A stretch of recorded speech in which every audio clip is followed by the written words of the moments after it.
Hello everybody and welcome to our GCP-Mindset channel. Today we speak about the interesting topic, opportunities and limitations of remote monitoring, and my interview partner is Lazovic. Hello. Yeah, thanks for being here.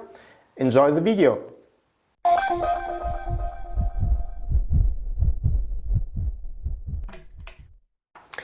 Carol, thank you very much for following our invitation to discuss with me the opportunities of remote monitoring.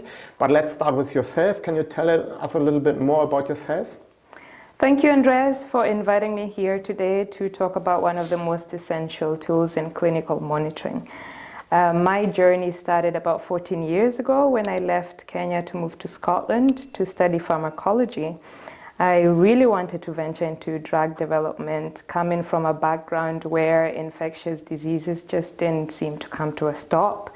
And at the time I had several questions in my mind, like why does it take so long for drugs to be released in the market? And that's the reason why I decided to join this field. And since then, I've had the opportunity to experience different aspects, different areas of the pharmaceutical industry, until 3 years ago when I discovered clinical studies, and that's my journey now, and it's become my life since then. Thank you very much. And I think the same situation we experience nowadays. So a lot of people are interested in drug development because of COVID, and a lot of people probably asked the same questions, why does it last so long? Let's move now to remote monitoring. What exactly are you doing?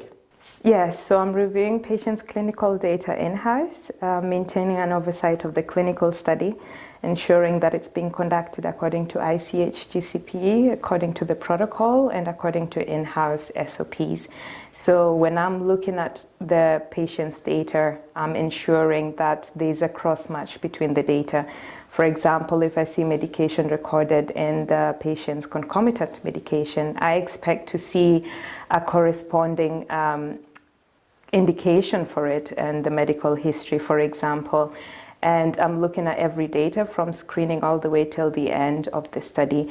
And in the end, I prepare compliance reports and I send my listings to the CRA to investigate.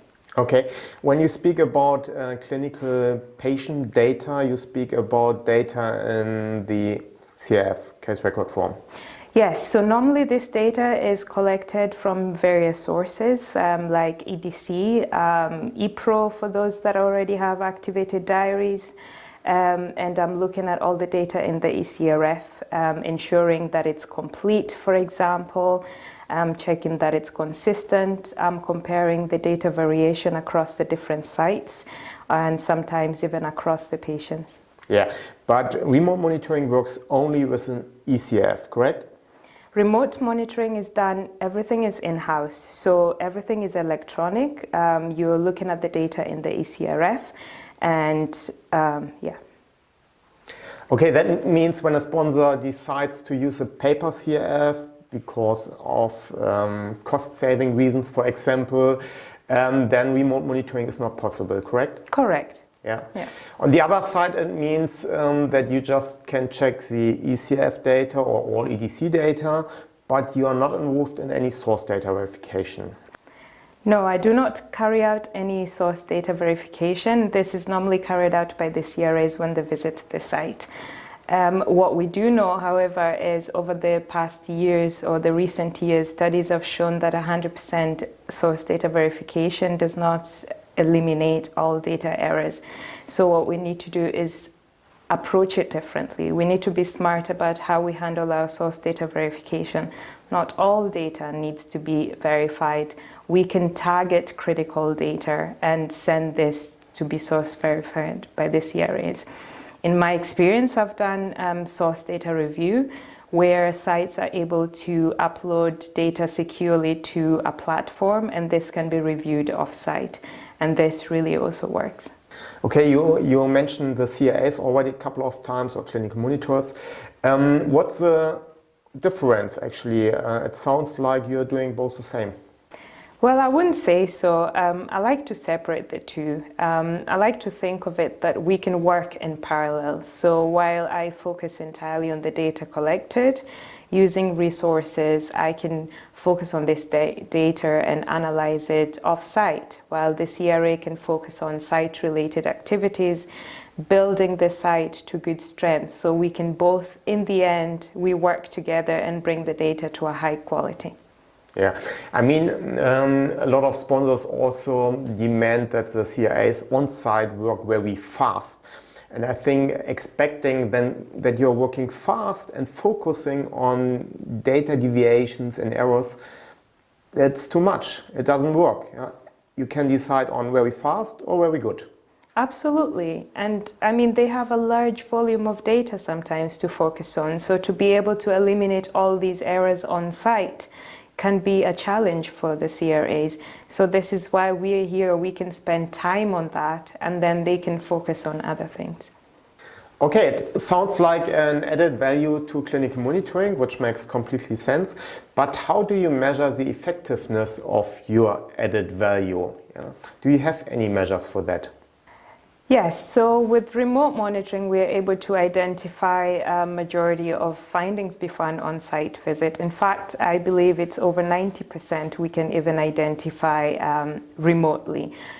So this means that when we send our findings to the CRA, they can focus on the critical issues when they go to site visits. We can send them major issues and they can follow up on this with priority. So thereby we are cutting down on costs of CRA traveling, for example, to the sites. The other thing is also, while we are constantly cleaning this data, then we can close the studies a lot faster during a database lockdown. Yeah, that means when we come back to my second question or third question, when we discuss the paper CRF, so when people want to save money and using a paper CRF, actually they produce more cost because they can't do any remote monitoring, which would save a lot of money. Absolutely. This is double work. Yeah. Okay, nowadays everybody moves into the eCRF direction. I think 99% of all studies are conducted with eCRFs. So next question would be, could you also imagine that we run studies without any on-site monitoring in future? Well, this is a tricky one. Remote monitoring, as we know, is constantly evolving. For example, now we know that sites are able to use electronic platforms where they upload their study documents, and these are reviewed off-site. The other thing is now we have access to patient diaries, so we are able to monitor the data almost in real time. So these are our progress. So if we can cut down on monitoring to as little as possible, for example, CRAs can still visit the sites to have this level of assurance that the study is being conducted according to the protocol. They can check that the investigator, for example, is conducting a good supervision of the staff, their qualification documents. These are things that only the CRA will be able to know. They have a good feel of how the study is being conducted when they visit the site. And for some sites, they also require this level of assurance when the CRA visits. So what we need to do is to be able to balance it so that most of the data is being remotely reviewed and the CRA can focus on these other critical sites, for example, or risk data points. These can be focused on by the CRA. Okay, that means that we can expect less on-site monitoring for control, but we keep a certain number of monitoring visits for training, coaching, motivation, building up a relationship. Correct, yeah. Absolutely. As you know, during the COVID-19 crisis, the competent authorities suggested that we will do more remote monitoring because CRAs were not allowed to go to the sites anymore. Patients were not allowed to the sites. We needed to protect everybody, also investigators, study nurses. And so it would be interesting to know your opinion about the result. When you would compare a study which is done remotely only, a study which is remotely and on-site monitored, and a study which is only monitored on-site, what would you think can we expect from the results? Are there any differences? So the differences in the data quality, from my experience, I believe will be insignificant, because with remote monitoring, we are able to identify a lot of issues before the on-site monitoring is taking place. So this constant data cleaning is able to improve the quality of the data. Obviously, it's really important still that we keep a level of on-site monitoring, and when we combine these together, then we can improve data quality and the data integrity. Unfortunately, Andreas, we are still limited with what we are able to do in remote monitoring as much as it's evolving. What we do know, for example, is sites that have a large number of errors, they still require retrain, for example. Then we still need to involve our CRAs for on-site monitoring. Another thing is sites that don't have access to electronic sources, which is surprising, but it still happens. And these are some of the limitations that we have. Even though technology is advancing, are we ready to catch up with this? We still have sponsors or people with this traditional mindset that everything needs to be done on site, whereas we know that we can achieve good results by combining the two and focusing on the data quality being reviewed remotely. So as much as we are progressing, we need to transition a lot faster. And if we can get sites to use more electronic sources for data collection, if we can get the high-risk sites to the good quality level, then we can definitely see results. Yeah, so actually in summary it means the differences in data quality, they are really small.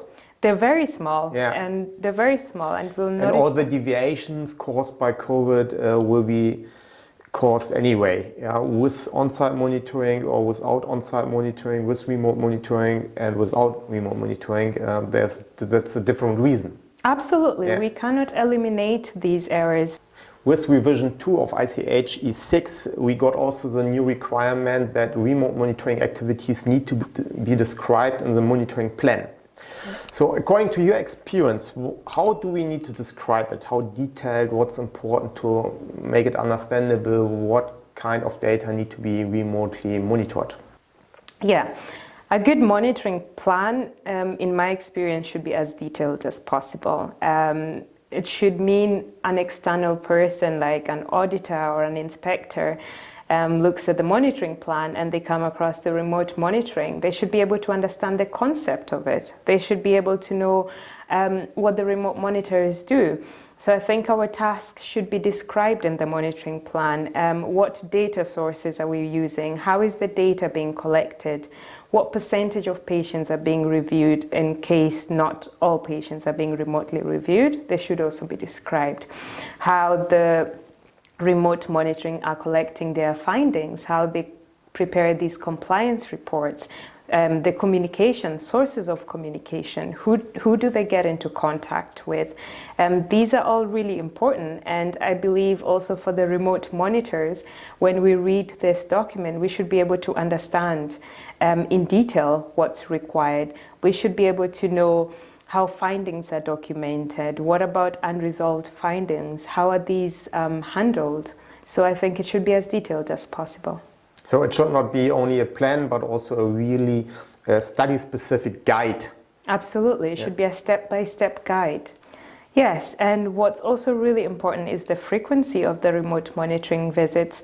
It should be in an adaptive language so that we can adjust depending on the amount of errors that are found, depending on the sites. Yeah. When you speak about frequency of visits, there are actually no visits. You mean the intensity of remote monitoring activities? Yes, correct. Yeah. Yeah. Okay.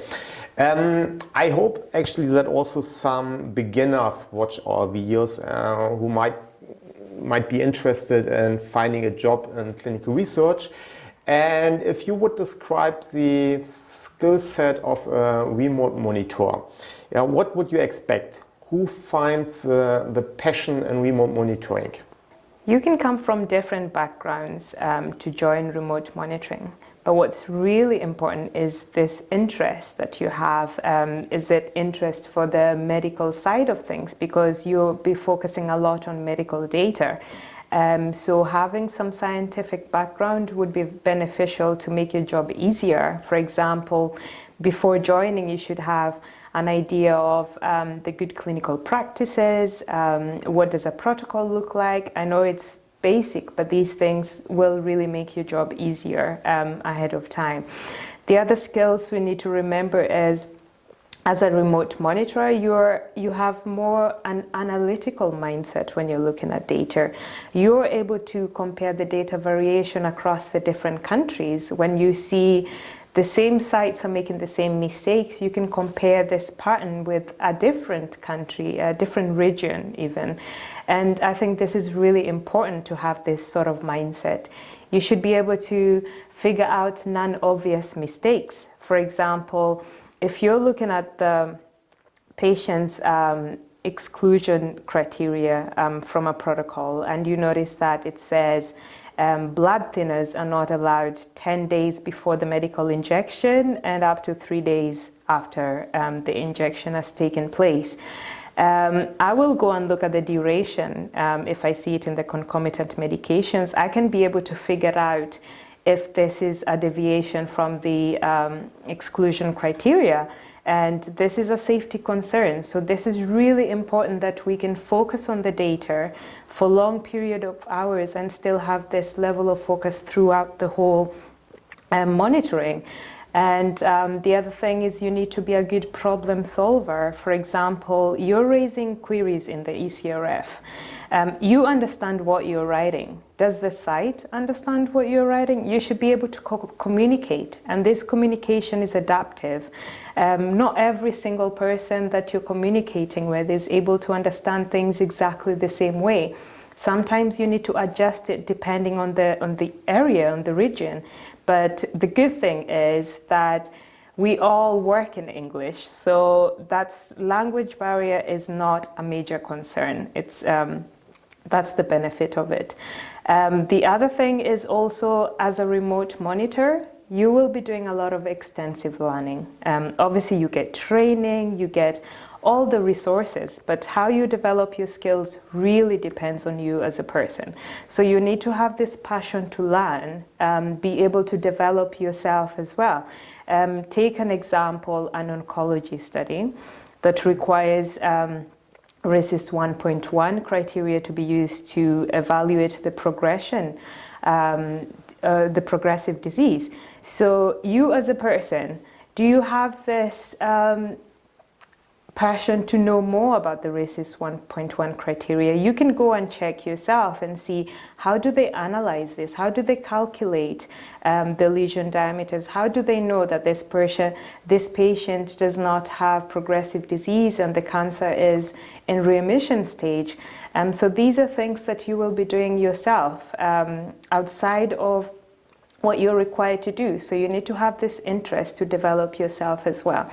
And remote monitoring is constantly evolving, so you should be able to do that as well. Yeah, it sounds really like a very tough job actually, and I know from a lot of CROs they are using always the beginners as a kind of CRA trainee they put on remote monitoring, but that is a completely different approach when I listen to your explanations what we really need for remote monitoring. Absolutely, yeah. Absolutely. It's a different set of skills. So if you're looking at data, you have a different mindset, you have a different thinking cap on. You're looking at it differently from somebody else looking at the data. You're figuring out the areas that are in depth, these areas that could not be noticed at first sight. You notice it by looking at all the different areas of the ECRF. Yeah, and what I just wanted to add, you said already you need to focus for a couple of hours on data.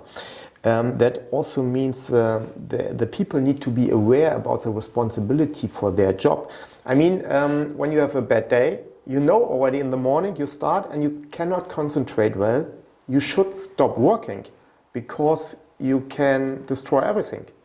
Yeah, you're right. You need a clean mind to be able to do this because most of the time you don't only have one study, you have several studies, multiple studies, and sometimes they can be different. You can have ophthalmology study, and then you're moving to oncology, and then you're moving to dermatology, and the protocols are quite detailed. So you're reading the protocol, understanding everything that's required of you, in addition to ensuring patient safety, ICH, GCP standards, but you need to be able to have this focus that you have on one study with all your studies.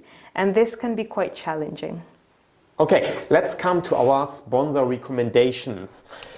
Let's imagine a sponsor would like to move to the remote monitoring activities and has not so much experience with that. Maybe a more traditional approach of on-site monitoring is very important and 100% source data verification is the best.